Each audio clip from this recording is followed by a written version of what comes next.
అపోస్తలుడైన పౌలు తెస్సలోనికైలకు రాసిన మొదటి పత్రిక 5వ అధ్యాయము 5 నుండి 10 వచనాలు. మీరందరూ వెలుగు సంబంధులను పగటి సంబంధులనై ఉన్నారు. మనం రాత్రి వారము కాము, చీకటి వారము కాము. కావున ఇతరుల వలె నిద్రపోక మెలకువగా ఉండి మత్తులము కాక యుందము. నిద్రపోవారు రాత్రి వేళ నిద్రపోదురు, మత్తుగా ఉండువారు రాత్రి వేళ మత్తుగా ఉందురు.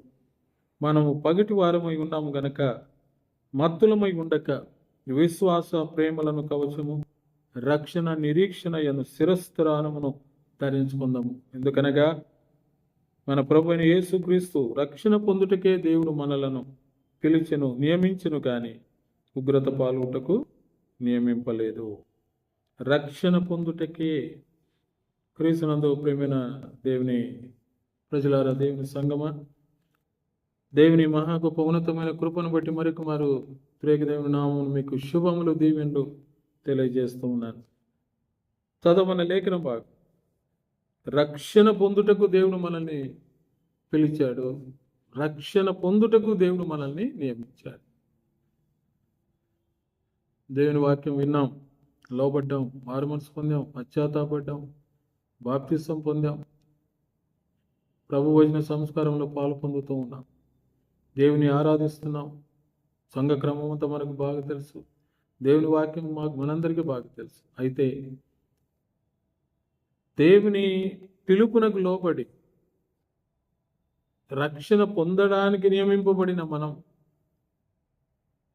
ప్రభు రాకడ పర్యంతం నమ్మకంగా మనం ఉండకుండా ఒకవేళ విశ్వాసంలో మనం సడలిపోతున్నామే, ఒకసారి మనం చెక్ చేసుకుందాం. అందుకన్నాడు, దేవుడు మనలను రక్షణ పొందుటకు పిలిచాడు, రక్షణ పొందుటకు నియమించాడు, కానీ ఉగ్రత పాలొకటకు కాదు.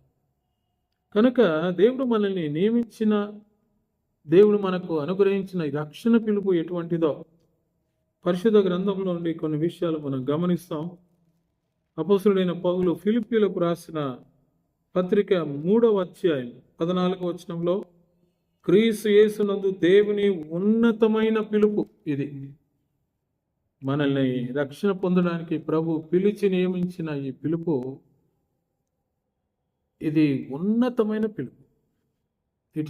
It's a high calling. ఈ పిలుపు చాలా శ్రేష్టమైనది, మనం గుర్తుపెట్టుకోవాలి. ఎందుకు? ఆయన మహాకాశంలో ఉన్న ప్రభు మనల్ని తన పరిశుద్ధమైన పిలుపుతో పిలిచాడు. మనకు తెలుసు, మత్తయి సువార్తలో, ప్రయాసపడి భారము మోసుకొనుచున్న సమస్త జనులారా నా యొద్దకు రండి, నేను మీకు విశ్రాంతి.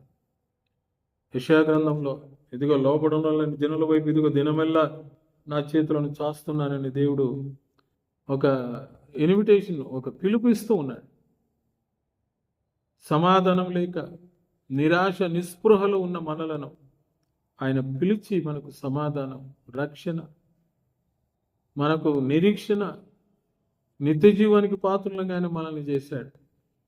కనుక ఆ పిలుపు మామూలు పిలుపు కాదు, అది పరిశుద్ధుడైన దేవుడు మనల్ని పిలిచాడు. అందుకే అది ఉన్నతమైన పిలుపు. నన్ను పేరు పెట్టి, నిన్ను పేరు పెట్టి. అందుకే యిర్మీయా ద్వారా దేవుడు మనకు గుర్తు చేస్తున్నాడు, మనము రూపింపబడక మునిపే మనల్ని తెలిసినవాడు, మనల్ని పిలిచిన దేవుడు ఆయన. రిమెంబర్, జ్ఞాపకం చేసుకుందాం.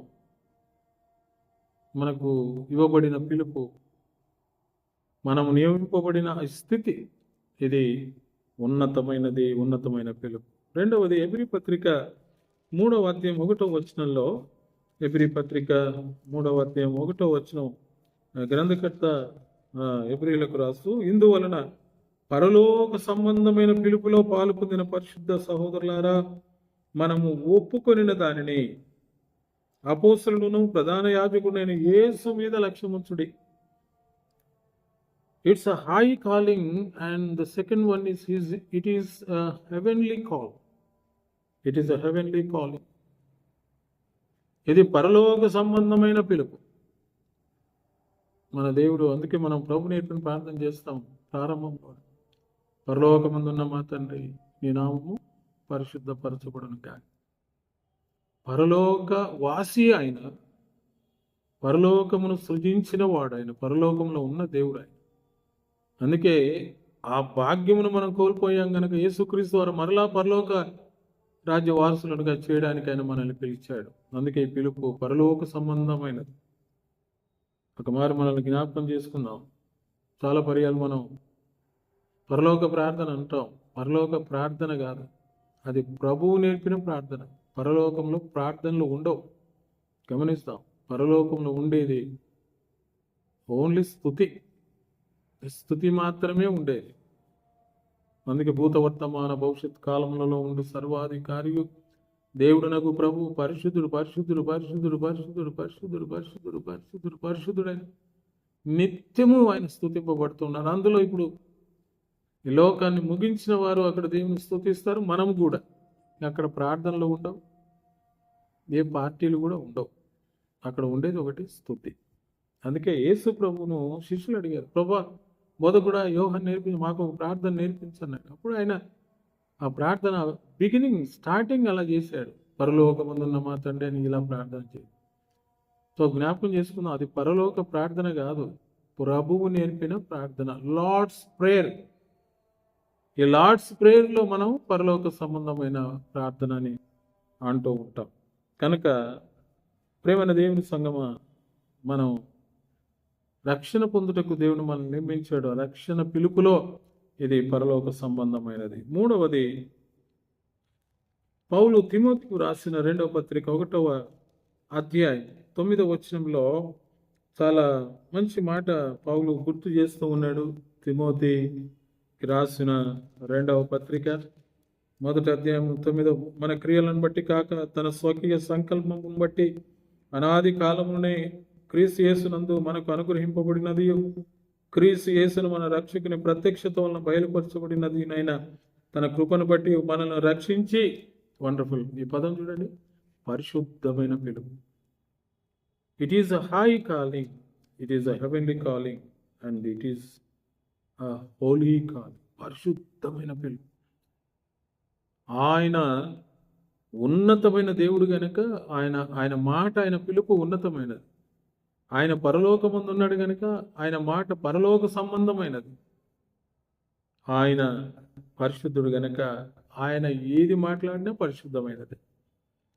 కనుక నిన్ను నన్ను పిలిచాడంటే ఆ పిలుపు అది పరిశుద్ధమైనది. అందుకే పౌలు భక్తుడు అంటూ ఉన్నాడు, పరలోక సంబంధమైన పరిశుద్ధమైన పిలుపుతో ఆయన మనలను పిలిచాడు. పిలిచి ఆ క్రీస్తు యేసు మరణమును నిరర్ధకము చేసి జీవమును అక్షయతను సువార్త వలన వెలుగులోనికి తెచ్చి. కనుక రక్షణ పొందిన మనం, రక్షణ పొందుతున్న మనం, రక్షణ పొందవలసిన మనం ఈ స్థితిలో మనం ఉన్నామంటే ఆయన మనల్ని పిలిచాడు, నియమించాడు. కనుక మనం దేవుని రాజ్యంలో ప్రవేశించేంత వరకు ఆయన చేత రక్షింపబడాలని, కానీ ఉగ్రతకు పాల్గొనటం కాదు. మనల్ని పిలిచిన మన తండ్రి ఉన్నతమైన దేవుడు కనుక ఆయన పిలుపు ఉన్నతమైన పిలుపు. మన పరమ తండ్రి, మన ప్రభువు పరలోక సంబంధులు కనుక ఆయన పిలుపు పరలోక సంబంధమైన పిలుపు. మన ప్రభువు రక్షకుడు, విమోచకుడు యేసుక్రీస్తు పరిశుద్ధుడు కనుక ఆయన పిలుపు పరిశుద్ధమైన పిలుపు. కనుక ఈ అనుభవం మనకుంటే దేవుని స్తుతిస్తాం, లేనట్లయితే ఇదిగో ప్రభు పిలుస్తున్నాడు తన ఉన్నతమైన పిలుపు చేత. ప్రభు పిలుస్తున్నాడు తన పరలోక సంబంధమైన పిలుపు చేత. ప్రభు పిలుస్తున్నాడు తన పరిశుద్ధమైన పిలుపు చేత. ఆయన పిలుపును విని ఆ పిలుపుకు లోబడి ప్రభు సహవాసంలో ఉందాం. అటువంటి కృపదేవుడు మనకు దయచేయను గాక. ఆమేన్. కృప కలిగిన తండ్రి, మీకు స్తోత్రం. మీరు మాకు ఇచ్చిన వాక్యాన్ని బట్టి స్తోత్రం. ఆయన వాక్యాన్ని ఫలింపచేయండి. అవును తండ్రి, మీరు మమ్మల్ని పిలిచారు రక్షింపబడుటకు, ఉగ్రత పాలకుటకు కాదు కనుక ప్రభు రాకడ పనేంత వరకు నమ్మకంగా మేము జీవించడానికి సహాయం చేయండి. యేసు నామమున ప్రార్థిస్తున్నాము తండ్రి. ఆమేన్. దేవుడు మిమ్మల్ని దీవించును గాక. ఆమేన్.